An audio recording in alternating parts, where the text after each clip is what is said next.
Hello students, welcome to study IQIS। मेरा नाम है Utkarsh Singh. Lecture number 42 anthropology demystified series में आप सभी का स्वागत है। इस सीरीज में हम 9-10 मिनट के अंदर में एंथ्रोपोलॉजी के कुछ मेजर कंसेप्ट, टॉपिक, कुछ थ्योरीज, अलग अलग जो आइडियाज़ हैं उनको समझने की कोशिश करते हैं। आज हम जिस टॉपिक को डील करने वाले इस लेक्चर में वो है जॉइंट फैमिली सिस्टम। अगर आपको हमारा प्रीवियस लेक्चर याद है, अगर आपने देखा हाल फिलहाल में 41 लेक्चर ऑफ डीमिस्टिफाइड सीरीज, तो वहाँ पर हमने एक फैमिली का क्लासिफिकेशन किया था। यूजुअली फैमिली का क्लासिफिकेशन सिर्फ उसके साइज के बेसिस पे होता है, पर हमने नेचर स्कोप के आधार पर, डिसेंट के आधार पर, अथॉरिटी के आधार पर, लोकेलिटी के आधार पर और भी कई सारे डायमेंशंस को कवर किया था। Along with that we also discussed कि फैमिली को हम साइज और कंपोजिशन के बेसिस पे किस तरीके से देख सकते हैं। तो एक जनरल क्लासिफिकेशन आपने पढ़ा था जिसमें हमने कहा कि फैमिली साइज और कंपोजिशन के बेस पे 3 भागों में बांटी जा सकती है। एक है सिंपल, एक है आपकी एक्सटेंडेड और तीसरी है जॉइंट फैमिली।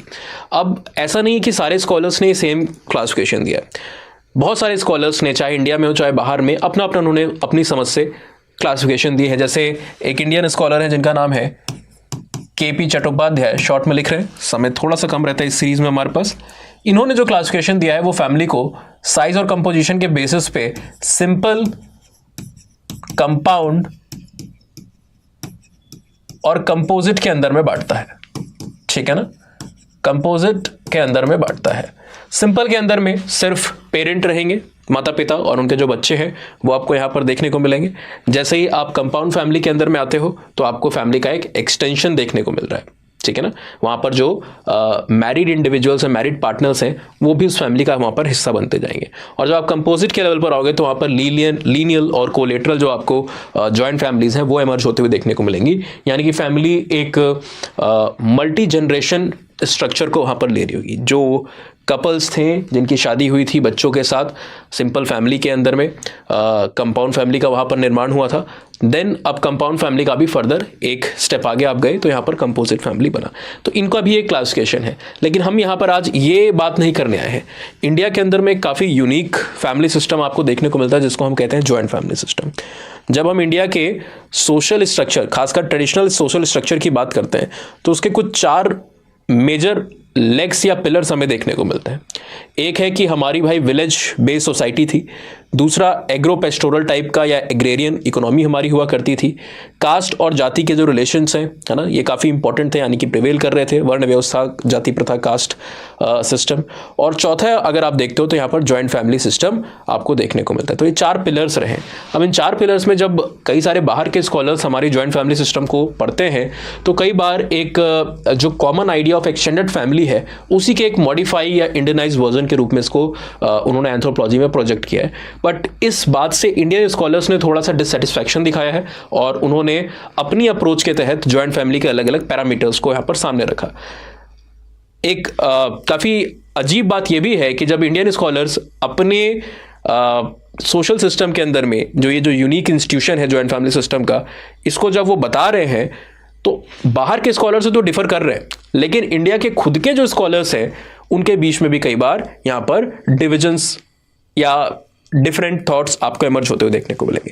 जो सबसे फेमस वर्क है यहाँ पर जॉइंट फैमिली सिस्टम के कैरेक्टरिस्टिक जो हमें बताता है वो है इरावती कार्वे मैडम का। ठीक है ना, एक एंथ्रोपोलॉजिस्ट रही हैं। एंथ्रोपोलॉजी में खासकर अर्ली डेज में फीमेल का पार्टिसिपेशन काफ़ी कम था, इसलिए जो कुछ शुरुआती स्कॉलर्स हैं लाइक इरावती कार्वे मैम हो गई, लीला दुबे जी हो गई, बाद में वीना मजुमदार जी को आप देखोगे तो बड़े नाम के तौर पर इनको भारत में देखा जाता है। इनका एक किताब भी काफ़ी प्रचलित है, किनशिप इन इंडिया एंड युगांत, अगर आपने देखा हो, पढ़ो। कभी कभी UGC नेट JRF का एग्जामिनेशन अगर आप दे रहे हो एंथ्रो के लिए तो वहां पर भी कई बार क्वेश्चंस आ जाते हैं यहाँ पर। ठीक है ना, तो इरावती कार्वे मैडम ने कहा कि भाई साहब जॉइंट फैमिली सिस्टम तब होगी, या कोई भी फैमिली तब हम उसको जॉइंट फैमिली करार देंगे जब उसके अंदर में क्या आपको देखने को मिलेगा, कोहैबिटेशन हो, है ना, यानी कि एक कॉमन रूफ को मेंबर्स शेयर कर रहे हो। ठीक है ना, देन वहां पर एक कोमेंसिलिटी आपको देखने को मिले। ठीक है ना, यानी कि आपको बेसिकली कॉमन हर्थ पे बना हुआ खाना जिसको लोग साथ में खा रहे हैं, साथ बैठकर खा रहे हैं, ये आपको देखने को मिले। एक ही किचन होगा, एक ही चूल्हा होगा और उसी पे घर का पूरा खाना आपको बनते हुए देखने को मिलेगा। तो इसकी इन्होंने बात की।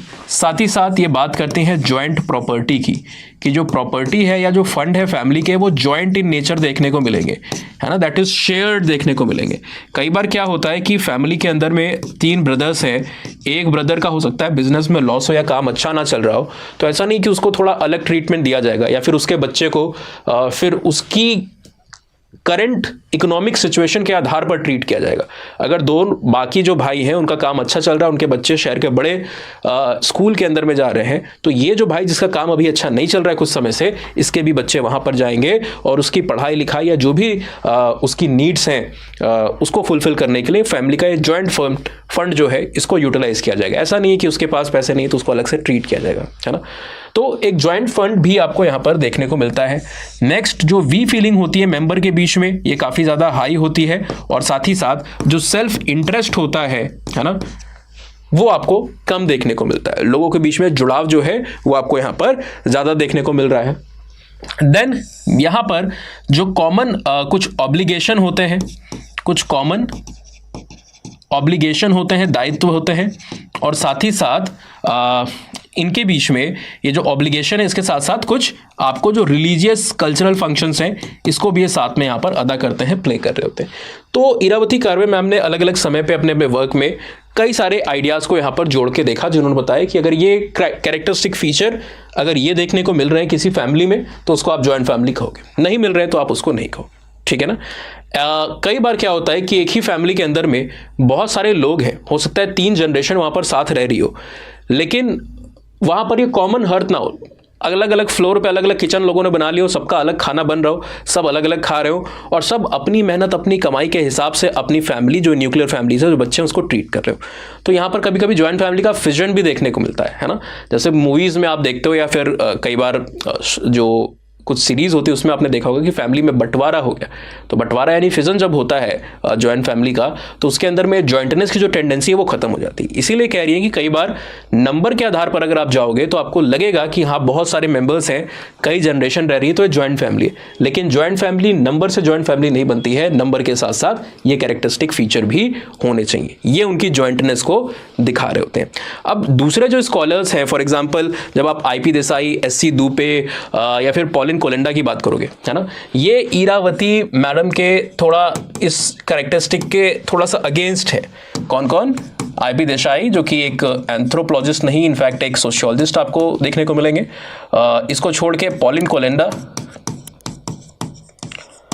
ठीक है ना, और SC दुबे जो कि अगेन क्या है, ये भी एंथ्रोपोलॉजिस्ट नहीं सोशियोलॉजिस्ट है। इनकी किताब आपने पतली सी आती है, इंडियन विलेज इंडियन सोसाइटी, आपने जरूर पढ़ रखी होगी, ठीक है। शरद चंद्र दुबे साहब, लीला दुबे मैम जिनकी अभी हम बात करें तो उनके हस्बैंड हैं। तो इन लोग ने इरावती कार्वे मैम के जो जिस कैरेक्टरिस्टिक की बात की है, खासकर ये जो कोहैबिटेशन या कॉमन शेयरिंग है, कॉमेंसैलिटी है, इसको उन्होंने माना है कि ये इतना भी ज़्यादा ज़रूरी नहीं है। There are certain other individuals like FG Bailey जो कि एक एंथ्रोपोलॉजिस्ट है। FG बेली ये मिड 20th सेंचुरी में भारत में भी आए थे, और उड़ीसा के अंदर में एक विलेज है जिसको बिसीपारा कहते हैं, है ना, यहाँ पर इन्होंने वर्क भी किया था, रिसर्च भी की थी। इनका बेसिकली मानना है FG बेली साहब का कि भाई साहब ये जो जॉइंट फंड या जॉइंट प्रॉपर्टी है ना, ये ज़्यादा अहमियत इसको देनी चाहिए compare to all the other features. जो फैमिली के जॉइंटनेस है वो जॉइंट प्रॉपर्टी के थ्रू हमें देखने को यहाँ पर मिल रही होती है। लेकिन दूसरे स्कॉलर्स अब इसको भी क्रिटिक करेंगे, है ना, जैसे FG बेली ने बोला, और इनकी बात से यहाँ पर TN मदन करके एक स्कॉलर है, कुछ लोग इनको TN मदान भी कहते हैं, आपके ऊपर है। इनकी एक किताब भी है मजूमदार साहब के साथ जो लिखी है, सोशल एंथ्रोपोलॉजी के लिए कई बच्चे UPSC तैयारी में पढ़ते हैं। तो इन दोनों लोग ने जॉइंट प्रॉपर्टी को थोड़ा सा इंपॉर्टेंस देने की कोशिश की, ठीक है। बट IP देसाई साहब का मानना है, IP देसाई साहब क्या कहते हैं कि भाई साहब ये फीचर भी इतने ज़रूरी नहीं है। फीचर कौन सा ज़रूरी है? जो ये एक म्यूचुअल या कॉमन कुछ ऑब्लिगेशन है ना, कॉमन ऑब्लिगेशन, और ये जो बॉन्डिंग है, फैमिलियल रिलेशन, ये आपके थोड़े से ज़्यादा important as compare to any other feature. हो सकता है कि मेंबर्स एक ही फैमिली के कॉमन रेजिडेंस को शेयर ना कर रहे हो या कॉमन प्रॉपर्टी, जॉइंट प्रॉपर्टी को वो मैनेज ना कर रहे हो, अलग अलग जगहों पे बेसिकली आपको देखने को मिल सकते हैं। अलग अलग जगहों पर आपको देखने को मिल सकते हैं कि कोई एक शहर में चला गया, उसको बेटर अपॉर्चुनिटी मिली, कोई दूसरे शहर में चला गया, कोई वहीं पे विलेज में ही अभी है, तो सब अलग अलग जगहों पर जा सकते हैं, माइग्रेट कर सकते हैं, ठीक है। लेकिन वो still they are functioning under a common authority. एक कॉमन अथॉरिटी जो फैमिली की है उसके अंडर ही काम कर रहे हैं। जो फैमिली के ऑब्लिगेशन है, जो फैमिली के ट्रेडिशनल नॉर्म्स हैं, उसको अभी भी वहाँ पर फॉलो किया जा रहा है। और ऐसी जो जॉइंट फैमिली होगी, इसके लिए आईपी देसाई साहब ने क्या बोला? इन्होंने कहा कि माइग्रेशन है, लेकिन माइग्रेशन के बाद भी येट कॉमन अथॉरिटी के अंदर में है और अपने रूल्स को, जो ट्रेडिशनल नॉर्म्स उसको फॉलो कर रहे हैं। तो ऐसी फैमिली को हम यहां पर क्या कहेंगे? इस तरीके की जो जॉइंट फैमिली है, इसको आप फंक्शनल जॉइंट फैमिली कहोगे। फंक्शनल क्यों? क्योंकि स्ट्रक्चरल वे में तो नहीं दिख रही है ना। स्ट्रक्चरल के लिए क्या जरूरी था कि कोहैबिटेशन हो, कॉमन रेसिडेंस आपको यहां पर देखने को मिले। कोहैबिटेशन हो, कॉमन रेसिडेंस आपको यहां पर देखने को मिले। कॉमन रेसिडेंस या फिर कॉमन रूफ आपको देखने को मिले, ये स्ट्रक्चर है। साथ में लोग रहे, कॉमन किचन हो, कॉमन हर्थ हो, ठीक है ना। तो ये वाला जो है, ये दोनों पॉइंट, ये फैमिली की स्ट्रक्चरल जॉइंटनेस को दिखाता है, स्ट्रक्चरल जॉइंटनेस को दिखाता है। लेकिन स्ट्रक्चरल के साथ साथ फंक्शनल जॉइंटनेस भी आपको देखने को मिलती है, जो कि ऑब्लिगेशन में दिखाई देती है, जो कि रोल्स में दिखाई देती है, जो कि ट्रेडिशनल नॉर्म्स में दिखाई देती है, जो कि इंटर फैमिलियल बॉन्डिंग और रिलेशंस में दिखाई देती है, ठीक है ना। और ये जो चीजें होंगी, ये फंक्शनल एस्पेक्ट या फंक्शनल जॉइंटनेस को दिखाएगी। तो इन्होंने कहा, आईपी देसाई साहब ने, कि आज के अर्बनाइजेशन, ग्लोबलाइजेशन, मॉडर्नाइजेशन के युग में फैमिलीज में बहुत सारे चेंजेस आए, जिसको अलग अलग सोशियोलॉजिस्ट ने पढ़ा है कि किस तरीके से क्या चेंजेस आए।